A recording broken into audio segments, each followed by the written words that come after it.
Well, it's good to be with you again, and let's get right into the issues that we're facing as the American church, the Christian church in the United States, and trying to describe in the sessions we've had before, what is the land that is surrounding the American church?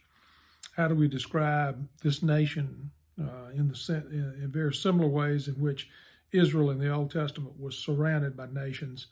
And what impact did those nations have on God's people of the Old Testament? I would call it the Old Testament church, an assembly, a congregation that was separated by law, Mosaic law, and traditions and religious practices, a sacrifice for forgiveness and those things from the rest of the nations. Well, very similar, I think the American church is separated from the rest of this culture and this nation by the same kind of traditions that we have, biblical principles that we live by, the act of forgiveness, the social arrangements that we have in the body life of the church. So there's this separation between the American church and the rest of the land. Well, we got into this last week. What's been going on in the land, and this major seismic shift from where people live has been a major, I think, consideration. People now living mostly in the United States in urban centers. That's number one. Number two, the idea that there's been a radical change in the sanctity of marriage, the definition of marriage, and how people relate to each other in a marital relationship. That's probably someone has said that's the most radical social change in the last two generations. You're talking about 80 years or better. We're looking back maybe at 100, 120 years, but we've seen that also, that shift. And also then number three, the sanctity of human life. And that is related to childbearing and also the idea that there's another generation coming along. And that we talked about the population of the United States kind of moderating. We talked about the number of families that are having children. That's kind of dwindling. But statistically, we've got information. Go back and look at the other teaching that I've given on that. And then, of course, the abortion issue and aborting children, 61 million since 1973. And so we have this atrocity is just the way we treat children. And that's spilling over into something else I want to be talking about in just a minute. But I talked to you about homosexuality, and I talked to you about bisexuality. This is experimentation and sexual deviancy, abnormalities, and bisexuality, where you have a man or a woman who are both homosexual, lesbian, and also heterosexual. And you have transgenderism, which is coming along, has been coming along, and polyamorism, where you have adults that say they're going to be in a relationship, consensual relationship with multiple people at the same time because they all love each other in various ways and that kind of thing. So, but then I kind of focused on the transgenderism and the abuse that's coming to girls, particularly, although boys have been involved. And I cited a piece of research that had been done by someone who wrote a book about the travesty of this transgender idea, or what you call transgender dysphoria or unhappiness, dissatisfaction with who a person is based on their biological identity. She warns about the drift in particular young girls, and about the faddishness. She's saying that she published this book. She's taken a lot of criticism because of the publication of the book, as you might expect. Irreversible damage, the transgender craze seducing our daughters, and through these biological interviews of a lot of different families and the consequences of what decisions have been made, she is warning about the effects and the long-term effects of this faddish kind of approach. But she also exposed something that probably we would also know, that these young women who are wanting to change their sexual identity, they have a lot of other mental health issues, depression, anxiety, also involved in cutting themselves, a lot of self-harm she's identified in this population. This population of young women also have mental health issues, and then they want to self-diagnose themselves in addition to that. And so I wanted you to know about that. I can get you the reference to that if you're interested, but that's what's being found out. So be very careful about your young people, your adolescents particularly, who are being influenced by others in regard to this. By the way, all these categories are pretty much in the minority, I think. Statistically, I think there's very small numbers of people in our culture as a whole. I don't know what's really happening, though, is that in the last 100 years or so, you see more and more of the acceptance of these kind of lifestyles, which are extremely detrimental. Now, somebody asked me, since we were together last, about the physical detrimental, the physical consequences of this sexual permissiveness and those kinds of things that are going on now among some people. And I did cite a study by Elizabeth Bosky and among men, homosexual men, and what she found is that homosexual men have a disproportionately high risk of getting HIV and AIDS. 2016, her report says 68% of all HIV infections in the United States affected men who have sex with other men.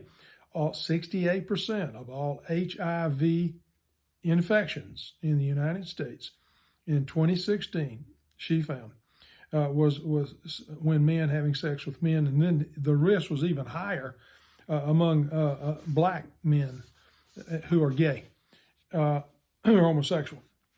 And I wanted to just do a little bit more research in this, and the CDC released this report in January, just recently, this week, January 2021. Here's what the title of the report is. CDC estimates 1 in 5 in the United States have a sexually transmitted infection, abbreviated STI, not STD, STI.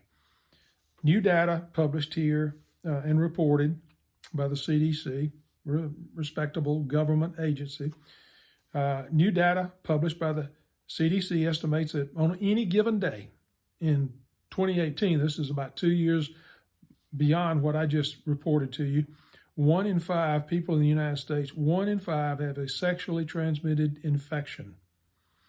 This analysis, which was published in the journal Sexually Transmitted by Diseases External, shows the burden of diagnosis and undiagnosed STIs in the United States.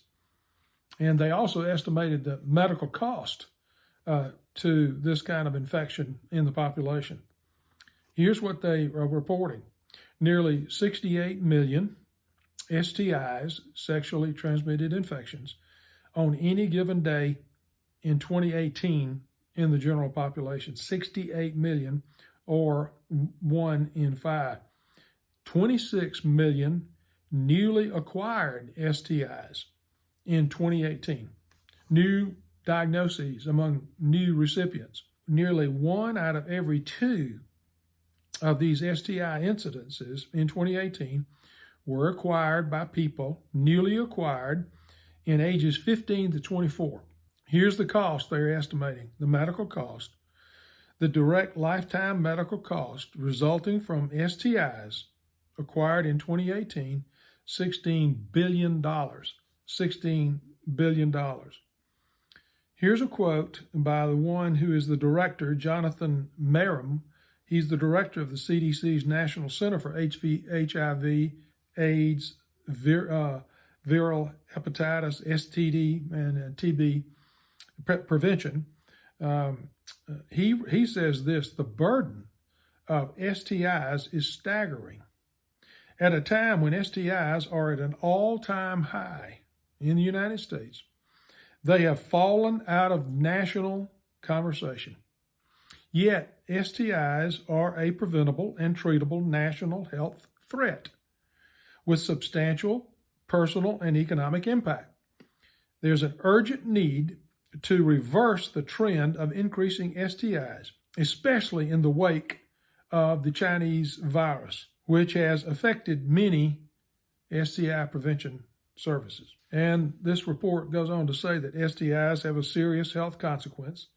People with these infections do not always experience disease symptoms, but if they are left untreated, some STIs can increase the risk of HIV infection, or they can cause chronic pelvic pain, pelvic inflammatory disease, infertility, and even severe pregnancy and newborn complications. The Chinese virus has underscored, I'm continuing to read here, the underlying effect of systemic health and social inequities. Now, that little phrase right there, this Chinese virus has underscored the underlying effects of systemic, that's in the population as a general, is something that can be passed on, it's infectious, health and social inequities that put racial and ethnic minority groups and other populations at an increased risk of infection. Continuing, similarly, there is an ongoing disproportionate burden of STIs among certain racial and ethnic groups. And listen to this, among young people, we've already said this, between 15 to 24 years old, who accounted for, as I said earlier, about half of the new STIs in 2018. Here's another group among women, you heard that earlier, who account for a disproportionate burden of severe STI outcomes and medical costs. Those are the categories that are likely to be impacted by this infectious disease and the cost that's the burden that goes along with it. Now listen to this. CDC's new estimates are critical to better understand the scope of sexually transmitted infections in the United States. However, the findings also highlight gaps in scientific literature and the ongoing need for more data. This includes the need for population-based STI screening estimates to provide better picture of diagnosed and undiagnosed STIs. Listen to this, in groups disproportionately affected, including some racial, ethnic minority groups just mentioned. And listen to this, and people who are lesbian, gay, bisexual, transgender, or other queer questioning LGBTQ. The sexual permissiveness that's been going on for several generations or longer in the United States, and the sexual experimentation with all these different categories that I've given to you has resulted in an enormous, I don't know if they would call this, they wouldn't call this pandemic, but you might say 1 in 5 is maybe close. I don't know what that would require, some statistical definition of a pandemic like the Chinese virus. But listen, friends, this is serious, and this is the consequences. This is the consequences of deviation from what we know by nature to be true as who a person is by male or female. What we know, say by nature, what is the relationship between a man and a woman as a husband and a wife, but all of this is defined very succinctly and very clearly in biblical truth. And yet this culture, with all of their permissiveness and all of their let everybody do what they want to, and we don't want to interfere with anyone because we're very sympathetic to people and we want to be tolerant of what they're going through and that kind of thing. And so in this gracious kind of atmosphere, this tolerance of this kind of thing, people are getting hurt.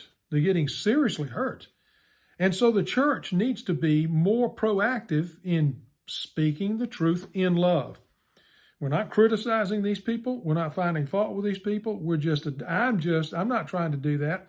I'm just trying to say, based on statistical, hard, factual data, that the consequences for this kind of permissiveness and sexual experimentation is highly detrimental. And not only is it highly detrimental to individuals, it's highly detrimental to everybody that's involved.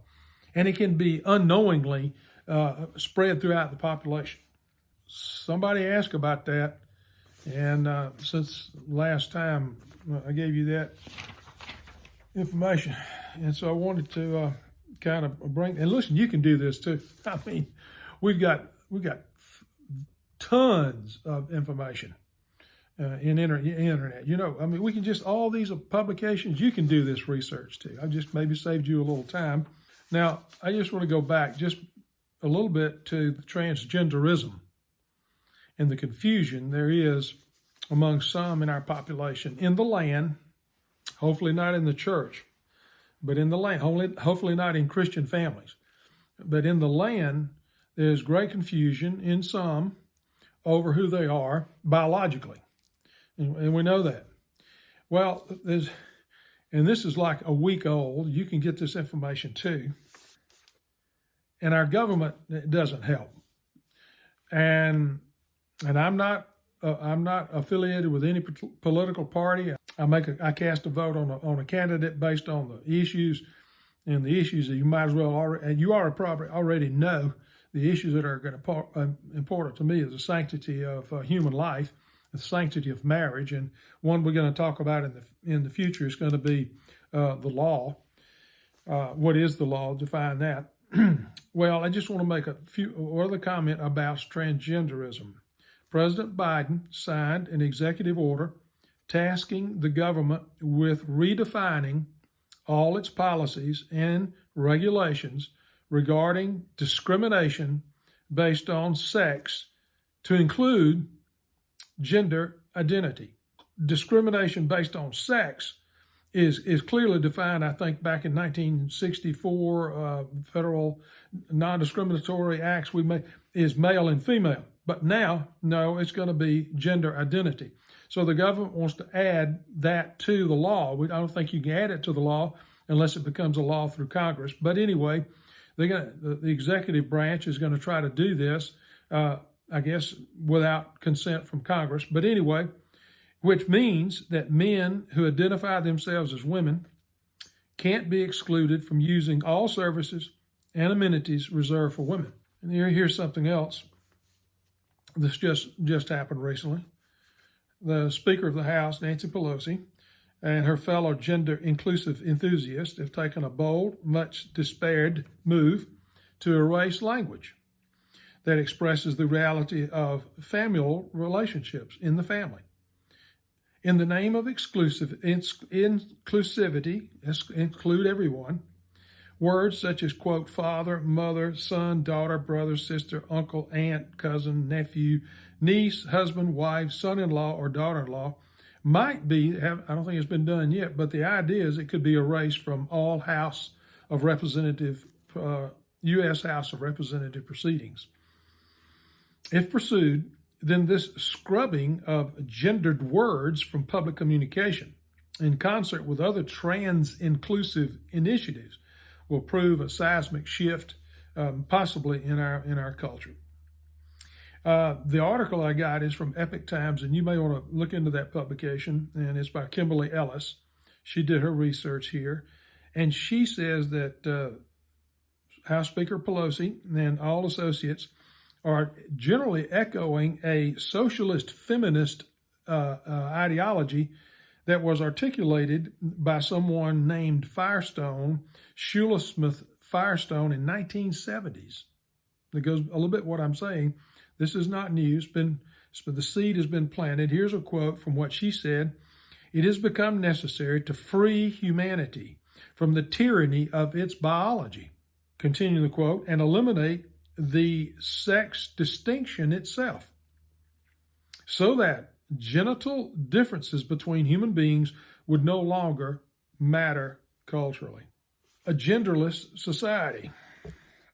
It's kind of crazy, but that's possibly what the thinking is in some high-level places. Now, I want to do one other thing, and I really hate to bring this up, but I just got a few minutes. And this is going to conclude the sexual permissiveness and sexual experimentation and gender confusion and all that. And it's pedophilia. And we know what that is. We know it's prohibited. It's been classically prohibited in most all cultures throughout human history, I think. Now, I made a big, broad sweep, but you want to check me on that. But I ran across two sources. One source is the International Center for Missing and Exploited Children, the International Center for Missing and Exploited Children.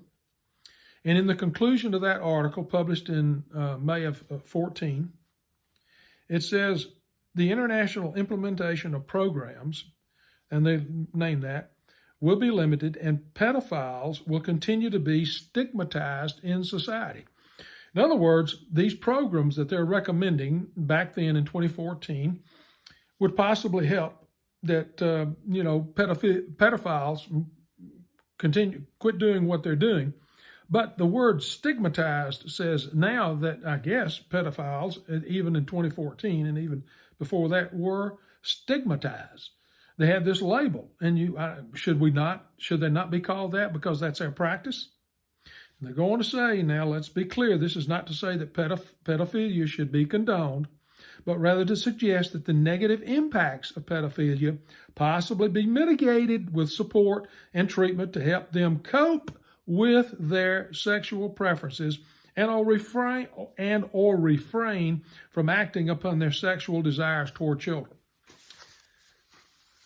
Sounds nice. It sounds nice, but I'm taking that as kind of pedophiles are just having trouble. They just don't know how to control their emotions, control their desires, sexual desires. But until we can get programs in place that's going to help them deal with those desires and overcome those desires, then we really don't need to stigmatize them. One other thing, and it came from the American Psychiatric Association, and this is dated 2013. And Hunter Stewart reported this. In a move toward destigmatizing pedophilia, the American Psychiatric Association has updated their manual. The manual is called the Diagnostic and Statistical Manual of Mental Disorders. They have updated this, he says, in order to reduce the distinctions between pedophiles who desire sex with children and those who act on other desires. The former group, those who desire sex with children, those who want to have sex with children, but whose desires are not distressing or harmful to themselves or others, that's no longer to be classified as a psychiatric condition in this manual. Quote, the difference from the last edition of this manual is you're not automatically saying that as soon as a person has a marked, unusual, erotic interest that they have a mental disorder. This is from Ray Blanchard, who is the co-author of the chapter on this new manual. This manual is a kind of a Bible among medical professions, lawmakers, drug and insurance companies. And so anyway, but I just wanted you to know this. It applies to several other deviant sexual desires listed in the manual, in addition to pedophilia. And, quote, it represents a subtle but crucial difference that makes it possible for an individual to engage in consensual, atypical sexual behavior without inappropriately being labeled with a mental disorder. I'll give you those two. That's only two. But I'll just give you these two that indicates to me, personally, there's a growing underlying root, permissiveness toward pedophilia in our nation. One other thing. This is from the Epic Times also, and this is from Dr. Carol Swain. She's a retired professor of political science and professor of law at Vanderbilt University. And this just recently came out in September of last year. I can give you a copy of this if you want. I mean, and she's calling out Netflix. Netflix published a, quote, documentary on the sexual exploitation of children. It came from a woman who made a movie or a documentary for the French television. But now Netflix got it, and they changed the name of it to Cuties, and they warped it a little bit in order that it would be kind of something maybe that people in the United States would look at if they have Netflix access, that kind of thing. She says it's a dangerous misrepresentation. This person who originally produced this for French television says, oh, well, all I wanted to do is just show how children are hypersexualized, how they're hypersexualized. Well, the author here, Dr. Swain, said, well, it certainly did that. I'm not suggesting you look at that. What I am suggesting is that you cancel any sort of subscription or connection with Netflix.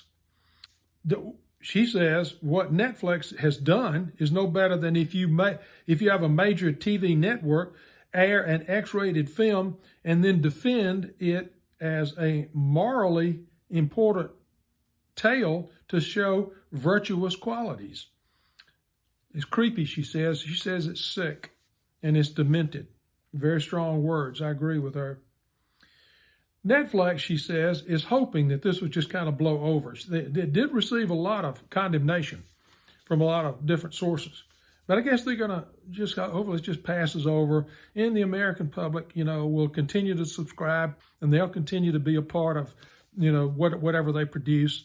And nobody will be concerned with it anymore.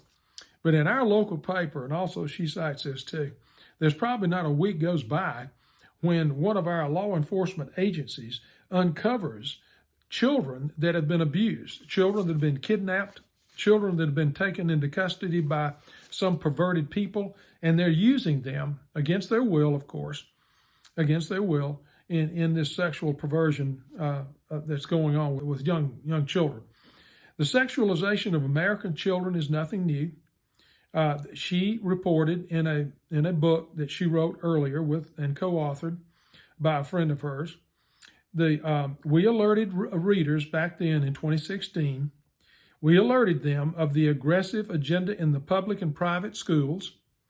This is kind of an educational factor here, to use sex education materials and requirements to teach children as young as 5 about the concepts of vaginal intercourse, homosexuality, and masturbation. There are some schools, public and private schools, that are using such material. I hope it's not widespread. She didn't give the stats on that.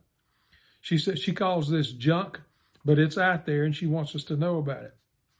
If that's not enough, I'm almost through. You only need to look to California and their laws regarding the decriminalization of child prostitution and the exemption of some pedophiles from mandatory registration within the state if they engage in sexual behavior with consenting children. Both California laws benefit the adults who exploit children and the film industry that